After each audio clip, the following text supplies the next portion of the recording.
To live a peaceful life is enough a teaching by Thích. People often rush to seek great things: fame, wealth, reputation, status. Everyone believes that only by having more and achieving higher can life be considered successful yet. When we look deeply into the nature of life, we come to understand that all these things are like clouds drifting across the sky. Clouds may be beautiful for a moment, but they eventually dissolve into emptiness. Only the peace within the heart remains after everything else fades. To live a life in peace sounds simple, yet it is the most difficult thing in the world. Peace is not a life without suffering, nor is it avoiding all storms. Peace is when, amid the shifting conditions of the world, the heart remains still like the surface of a lake in the early morning. Waves may ripple on the surface, but deep below, the water is calm. The Buddha taught that much of human suffering arises from greed, anger, and delusion. When desire is not satisfied, we feel life is unfair. When anger arises, we see others as wrong. When delusion clouds the mind, we forget our own pure nature. Therefore, to find peace, we must first turn back and look into our own mind. We are used to looking outward, but we forget to look within. We blame others for making us unhappy, blame circumstances for our suffering, blame life for being unfair. But rarely do we ask, could it be that our own attachments are what give rise to this suffering? If the mind lets go a little, suffering lessens a little. If the mind lets go more, life becomes lighter. In Buddhism, there is a simple teaching. When the mind is at peace, all things are at peace. When the mind is at peace, even a small home feels abundant. A simple meal tastes nourishing. Sitting quietly in the afternoon, listening to the wind through the trees becomes a source of happiness. But if the mind is not at peace, even living in luxury feels empty. Surrounded by people, one still feels alone. Having much, one still feels lacking. Thus, a person who understands the path does not seek to accumulate more, but learns to reduce what is unnecessary in the mind. Less competition, less comparison, less resentment. When these fall away, the heart becomes vast like the sky after rain.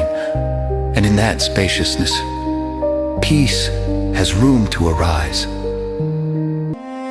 Someone once asked, what should we pursue in life?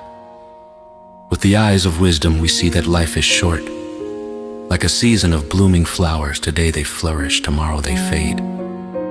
This body will age, fall ill, and one day return to dust.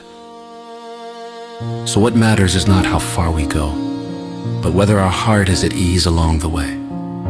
A person who spends life chasing endlessly yet lives in anxiety only accumulates exhaustion. But one who knows enough, who knows when to stop, who sees life with compassion, can live fully, even simply. Peace is not somewhere far away. Peace is in each breath. When we slow our breathing, we see we are still alive. When we look deeply into the present moment, we realize many of our past worries were only clouds of the mind. In meditation, there is a profound truth. The present moment is the only place where life truly exists. The past is past. The future has not yet arrived. Only this moment is real. Yet we often abandon it, living in regret of the past or anxiety for the future. And in doing so, we lose the peace already available. If we pause, sit quietly and listen to our breath, we will see that life is not as rushed as we imagine. The sound of wind, the morning sunlight, a gentle smile. These simple things are deeply precious. A person who understands the Dharma does not require life to be perfect. They only need their heart to be free from entanglement. Sometimes happiness is simply letting go of something that once weighed heavily on us. Sometimes happiness is forgiving someone who once hurt us. And sometimes happiness is just being able to smile at ourselves after many ups and downs. Life is like a journey passing through a temporary stop. We meet, we love, and one day we part. Understanding this, we cling less and cherish more. When we cherish, life naturally becomes more beautiful. A family meal feels warmer. A meeting becomes meaningful. An ordinary day becomes a gift. In Buddhism, there is the teaching of following conditions. This does not mean giving up. It means understanding that everything arises due to causes and conditions. When conditions come, we receive them with gratitude. When they pass, we let them go with calmness. Like flowers blooming and fading, like the full moon becoming waning, like spring giving way to autumn. When we understand this, the heart becomes lighter in the face of change. The human life does not need to be grand. It is enough that, when looking back, we feel no shame, no resentment, no deep regret. We have lived sincerely. We have tried to do good. We have learned to let go. That is enough.